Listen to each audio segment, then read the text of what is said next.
प्रश्नावली 3.1 का चौथा सवाल है, निम्नलिखित समीकरण युग्मों में से कौन से युग्म संगत और असंगत हैं? यदि संगत हैं तो ग्राफी विधि से हल कीजिए। बहुत ही महत्वपूर्ण सवाल है। ग्राफी विधि बच्चों को आती नहीं है। 90% बच्चे इसको गलत करते हैं, इसलिए ध्यान से समझिए। सबसे पहले हमको दिया है x धन y बराबर 5 और दूसरा समीकरण दिया है 2x धन 2y बराबर 10। इसको मानक रूप में हम जमा लेते हैं।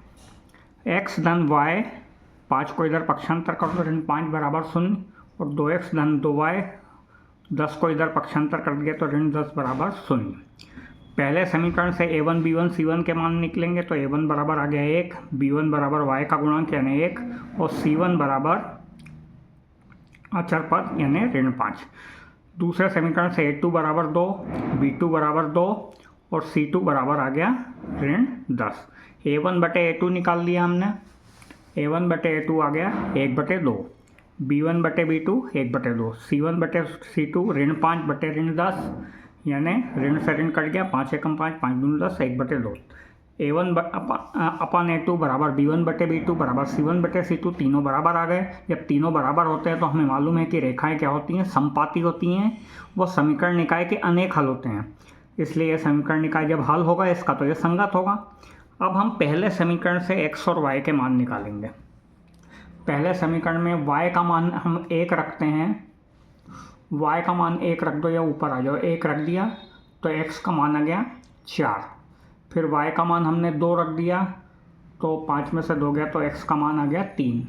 इसी प्रकार y का मान हमने 4 रख दिया तो x का मान आ गया 5 में से 4 गया तो 1। मान हम अपने अनुसार ले सकते हैं। कोशिश ये करेंगे कि हम पूर्णांक में मान हमको प्राप्त हो, इसलिए हमने मान इस तरह से प्राप्त कर लिए। अब समीकरण 2 से, समीकरण 2 हमारा क्या था, 2x धन 2y बराबर 10। तो 2x बराबर आ जाएगा 2y को इधर पक्षांतर कर लिया तो 10 ऋण 2y, या x बराबर आ जाएगा 10 ऋण 2y बटे 2, ये आ गया। इसी तरह से हमने तालिका बना ली x और y की। y का मान हमने 1 रखा तो 2 एकम 2, 10 में से 2 गया 8, 8/2, 2 चौक 8, x का मान आ गया 4। फिर y का मान हमने 2 रखा तो 2 दूनी 4, 10 में से 4 गया,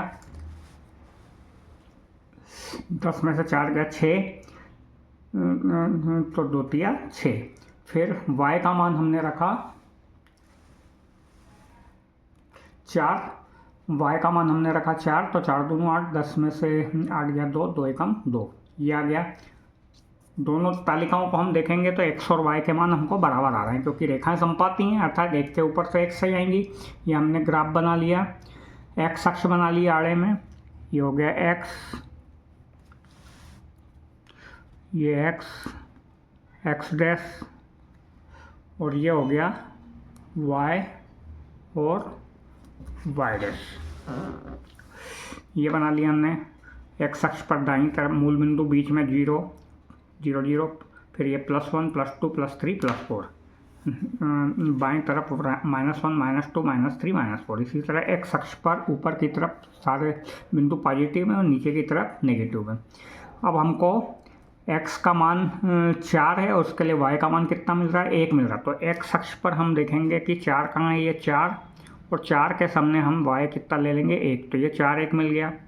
इसी तरह x के मान 3 के लिए y का मान हमको कितना मिला था, 2, तो x का मान 3 ये है और 3 के लिए y हम ऊपर जाएंगे 2, तो ये 3 2 आ गया। फिर इसी तरह x के मान 1 के लिए y का मान हमको कितना मिला था, 4, तो ये 1 4 आ गया। तीनों को मिलाती हुई हमने रेखा खींच दी, ये हमारी समपाती रेखा प्राप्त हो गई और ये समीकरण निकाय का हमने हल कर दिया ग्राफी विधि से। अब हम दूसरा सवाल देखते हैं। हमारा x ऋण y बराबर 8 और 3x ऋण 3y बराबर 16। इसको मानक रूप में जमा लीजिए। x ऋण y ऋण 8 बराबर 0, ये हो गया समीकरण नंबर 1। और ये हो गया 3x ऋण 3y ऋण 16 बराबर 0, समीकरण नंबर 2। पहले समीकरण से a1 बराबर 1, b1 बराबर ऋण 1 और c1 बराबर ऋण 8। दूसरे समीकरण से A2 बराबर 3, B2 बराबर ऋण 3 और C2 बराबर ऋण 16। तो A1 बटे A2 बराबर 1/3,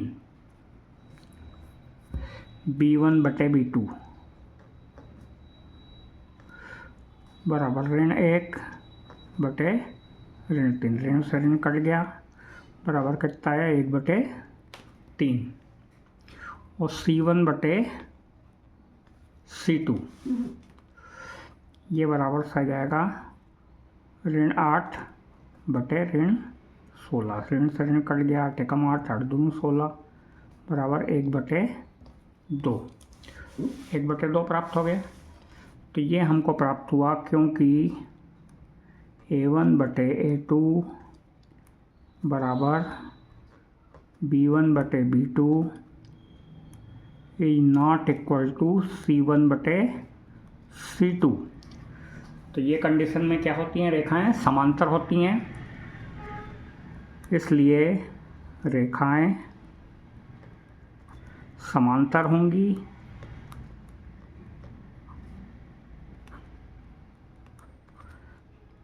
समीकरण निकाय का कोई हल नहीं होगा।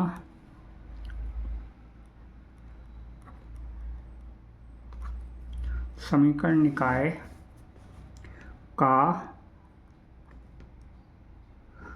कोई हल नहीं होगा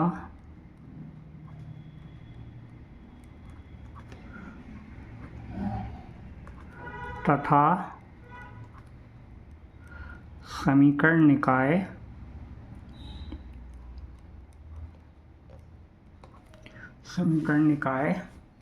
असंगत होगा।